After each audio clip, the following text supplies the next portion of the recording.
Good afternoon, everybody. It's good to see you, your rectangles. It's my pleasure to welcome you to today's talk that's organized by the Migration Indigeneity Group of the Center for Migration Studies at UBC. And for those of you who don't know me, my name is Antje Ellerman, and I'm the director of the Center for Migration Studies.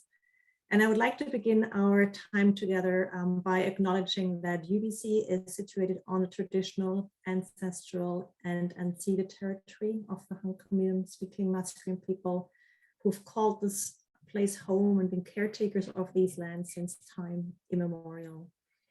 And as a settler institution, we recognize that we are uninvited guests on this territory, and that with our presence here comes the responsibility to reflect on what it means to work and to learn and to live on unceded territory, and to find ways of moving away from colonization, both individually, but also as an institution, and in our case, as a center.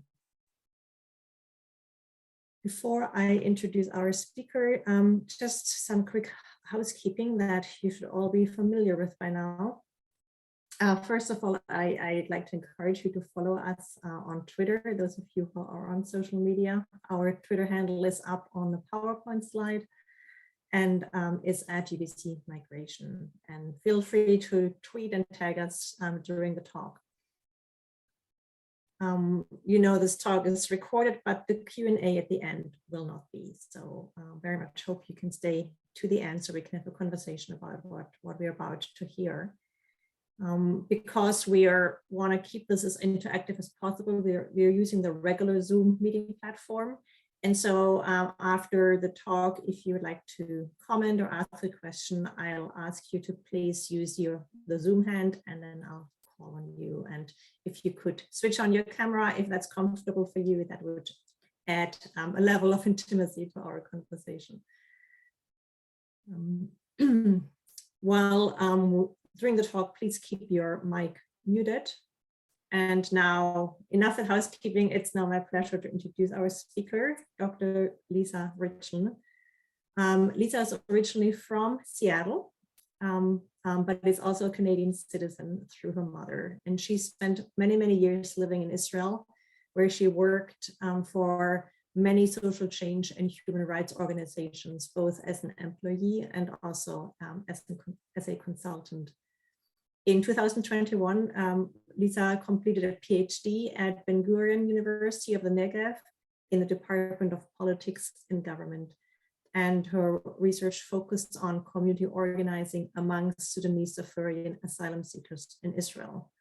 I'm very excited that we're going to hear about some of her work. The talk is titled Ethnic Identity as a Strategy for Dealing with Uncertainty, Darfurian Sudanese asylum seekers in Israel as a case study. So over to you, Lisa. Thank you, Antje. And it's really good to see some familiar faces here, or familiar names, even if not all of you can stay for the entire presentation.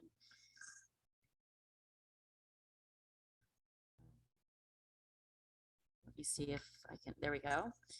Okay. I researched community organizing among Sudanese asylum seekers from Darfur in Israel, as Antje said. I was first involved in this issue as an employee at one of the human rights organizations in Israel.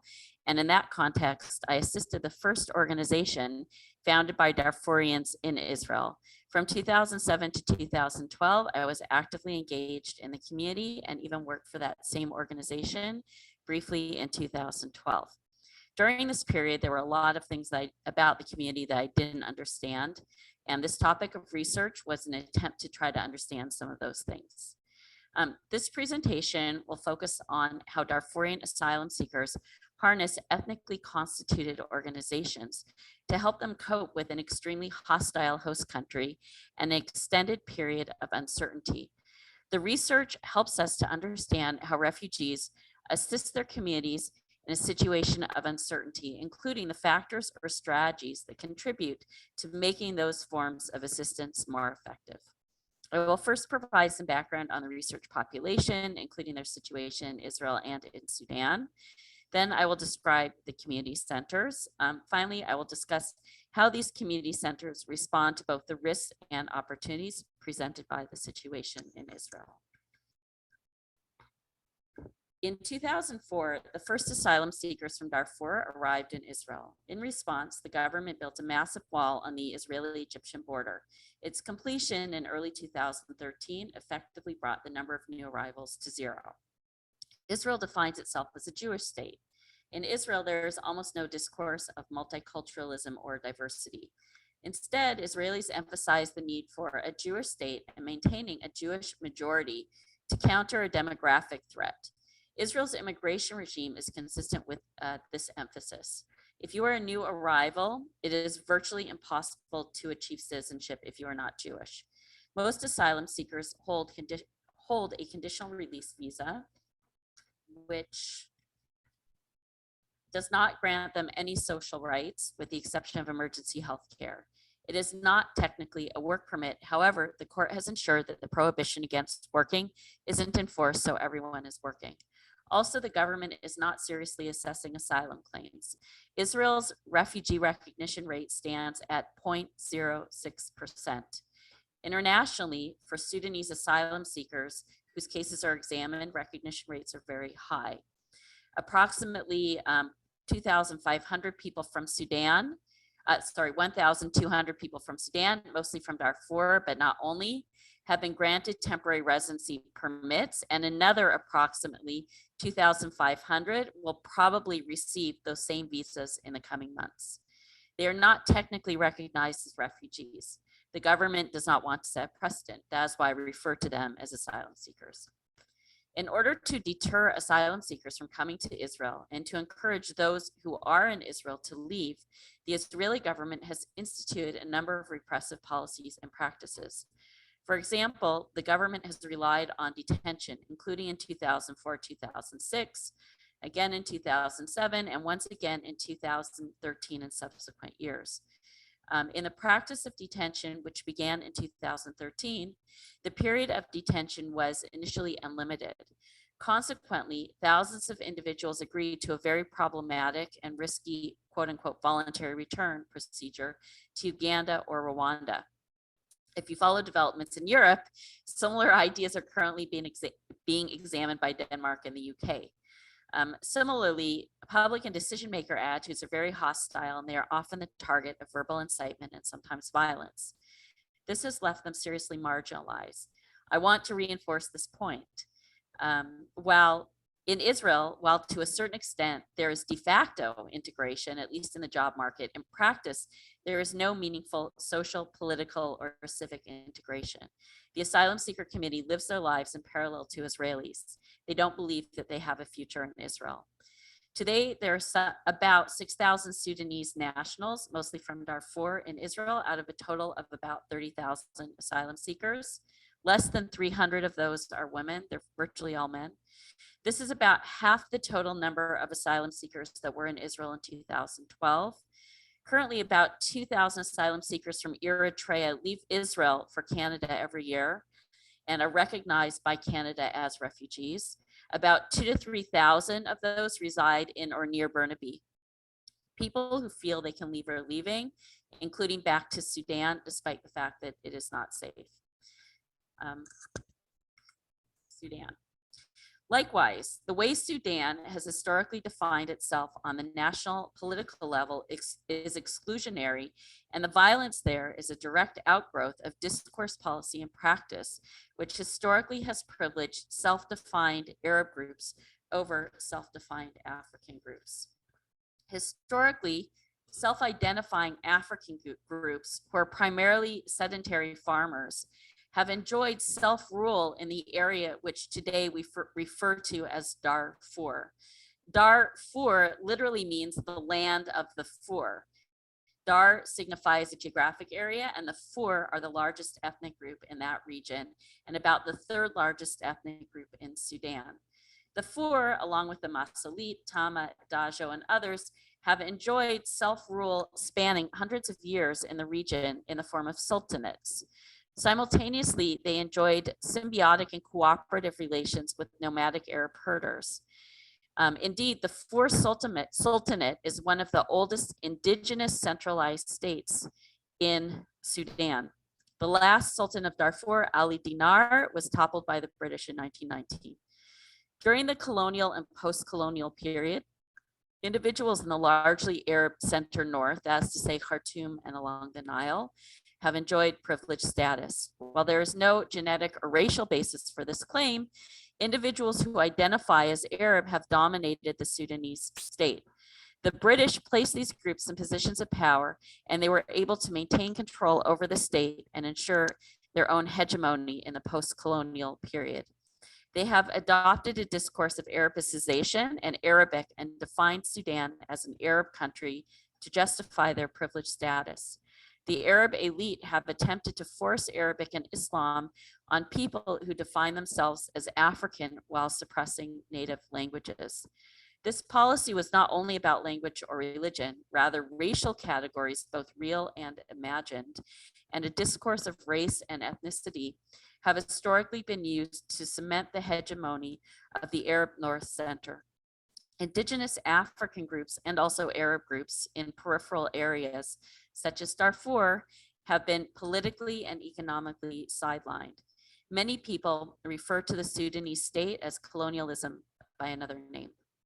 Well, African Sudanese do not use the language of indigeneity. In fact, in many ways, their situation reflects that of indigenous peoples globally.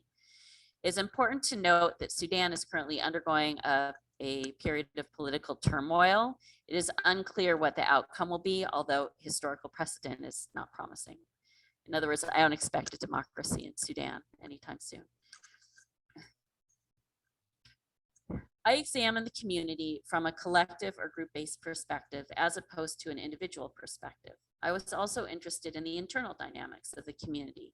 In other words, how they see each other as opposed to how they are understood in relation to something external, such as policy, legal standards, or public attitudes. The research was ethnographic. Findings are based on semi-structured interviews with 52 individuals, almost all of them young males. Attendance at 20 events and regular visits to South Tel Aviv, which is the main commercial and communal center of the community. Community centers, unlike other Sudanese community organizations in Israel, are focused on helping individuals to manage the difficult and uncertain present in Israel. Refugees are often thought of as being, quote unquote, out of time or out of place, as in they are liminal. Typically, literature on liminality and refugees refers to them as being out of time, as in waiting for something to happen, and out, like getting their refugee claim, getting refugee status, and out of place, as in being in a temporary location, like at a camp or border crossing. Due to this unnatural situation, liminal beings are usually described as being threatening, dangerous, or polluting. However, because the liminal situation lacks the usual social structures and expectations, it can also be freeing and can provide opportunities that regular life in society can't. My research on community centers focused on the second aspect of liminality. Liminality is both danger and opportunity. I will discuss how the activities of the community centers reflect the danger of the liminal period in that they provide people with emergency humanitarian assistance, and also the opportunity in that they help them to reclaim their native identities and languages. I will connect this to the ethnic group by noting how the ethnic group can help asylum seekers during the liminal period. Community centers are organizations founded by and for people holding specific ethnic identities. They are compared to the village in Darfur. Today, there are 4 community centers in Israel that rent space. At its peak, there were 9. The 4 ethnic group is the largest single ethnic group in Israel from Sudan. Therefore, the 4 center is by far the largest. At the very beginning of the presentation, I showed you a picture of the Masalit Center and their Masalit Day event. All of the community centers are run by unpaid staff. They explain taking on those leadership roles by saying, they asked me to. Those staff aren't really elected, more appointed based on previous involvement in the community. They hold regular open meetings for members of the community, whether they pay or not. Anyone can come to comment, generally speaking, on issues of concern to them. They mostly run educational activities such as language courses. These are open to anyone. You don't have to be from the ethnic group or even Sudanese to take courses in the community centers. Specific to the ethnic group, community centers host community events such as funeral ceremonies and weddings, and events that celebrate the history, culture, or native language of their group. They also try to raise money for people who need help in Israel or for people or projects in Sudan. The rest of the presentation will introduce a number of ways in which community centers and the ethnic group in general help its members to deal with the difficult reality in Israel. First, I will discuss how community centers help with emergency assistance and survival. Then I will address activities that promote reclamation of native languages and identities. Then I will share some concluding thoughts. When asylum seekers first started coming to Israel in large numbers, in particular during the years 2007 to 2012, many were left on the streets of cities in Israel by either the army or the prison authorities. Yes, they were literally left on the street with the clothes on their back and their prison issue sandals. Many of the community centers were founded during this time, helping newcomers with the major task of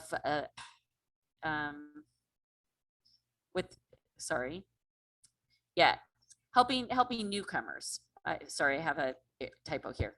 In the first quote, Taj connects the founding of the Force Center to needing to help people who had just arrived in Israel. The second two quotes are from people who were assisted by the Masalit Center right after they arrived. Mahmoud, for example, described his experience this way. He said, "The person I met took me to the Masalit Center. I didn't know the people there, but I didn't feel like a foreigner because of the language. There, they gave me shoes, a small telephone, and helped me to find a job. I stayed there. By I stayed there, it means he actually lived there. He actually slept there and ate there." Notice his emphasis on the Masalit language as an area of commonality. I will return to this point later. Earlier in the presentation, I mentioned that most asylum seekers in Israel aren't entitled to any kind of social assistance beyond emergency medical care. Therefore, they can't depend on the state for assistance. They also can't depend on Israeli NGOs. These agencies are under budgeted and almost exclusively focus on advocacy, including changing government policy or more commonly preventing it from getting worse, and advocating on behalf of individuals in achieving basic rights and services where possible. Because Israel is a developed country, there's almost no international NGO presence in Israel. The UNHCR provides some very limited assistance, but that is it. In this way, Israel is different from most host countries. Today, almost everyone is working and for the most part able to take care of themselves, and therefore very few people need the community centers in the ways that they did when they first arrived.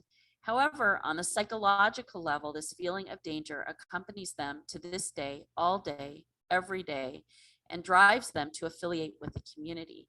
Because they can't rely on external agencies for help, or the Israeli government, of course, they turn to members of their own community. This is similar to the village in Darfur. In the village, there is no government. They must depend on each other for survival. Community centers help them to feel safe. They know that if they turn to the community, they will get the help if they need it. The first three quotes emphasize safety and survival and how the community centers help them to feel safe and to survive the difficult situation in Israel. In the second two quotes, they mention that in case of emergency, they must depend on the community and the community center. Mahmoud summed up the importance of the ethnic group in such a situation when he said, "If we are together, we will survive this situation together." In Sudan, the main point of distinction between groups is language. Belonging to a group requires knowledge of the language of that group. As I mentioned, the Sudanese government has actively repressed the identities of people from African ethnic groups, and in particular tried to force Arabic on them. Musa discusses this in the first quote. Therefore, it is very hard for African groups to retain their native languages. However, in Israel, they don't face this kind of repression. They have total and complete freedom to organize. While all of the community centers are focused on helping their members to reclaim and express their identities, only the 4 center is large enough to do this in any serious way. They have a well-established program to help people learn for and about the history of the 4 people. They learn about the history of their group primarily through learning about the 4 sultanate. Every year they have 2 major events focused on these themes. In February, they have a Mother Language Day event, and in November, they have a 4 Sultanate Day event. A number of people mentioned that being in Israel gave them the opportunity to reclaim and strengthen their identities. Omad speaks about someone who came to Israel and didn't speak before, but learned it in Israel. I heard different versions of the same story from a number of people. In the second quote, Omar talks about how being in Israel helped him to connect with and strengthen his identity. Many people express the idea that reclaiming their identity has been a source of personal pride and strength. It has helped them to feel better about themselves in Israel and to function better in the world. You can see from these quotes that it gives people a feeling of being unique in Israel's dehumanizing reality. Learning about their identities helps people to better connect to who they are, and from that place, they feel that they can manage better in the world. In particular, the last quote demonstrates that they feel that ethnic identity gives them a guide or roadmap of how to act. These quotes all demonstrate that knowing one's identity grounds them in the preliminal time and space of Sudan, and this helps them to deal with the unstable reality in Israel. Omar demonstrates this well. He said, "It's has a very unique culture and heritage in terms of the language, the food, and the political system. A lot. Being a member of peoples who organize themselves for thousands of years, for us, a strong heritage that we shall have made me so proud." In Israel, Darfurians have freedom to organize, and unlike in Sudan, they can reclaim, relearn, and express their identities openly. Community centers, through the ethnic group, are also a response to the difficult liminal situation in Israel. In the beginning, they were mainly focused on humanitarian aid and assistance.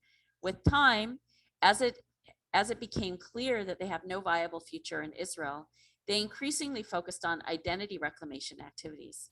The community centers simulate pride and provide people with feelings of personal strength and belonging. They give them a more solid sense of identity, ideas about how to act in the world, and also practical skills. It also gives them a sense of building towards a future, however uncertain that future may be. Come here. This is This has anchored them in a preliminal time and in the preliminal time and space of Sudan.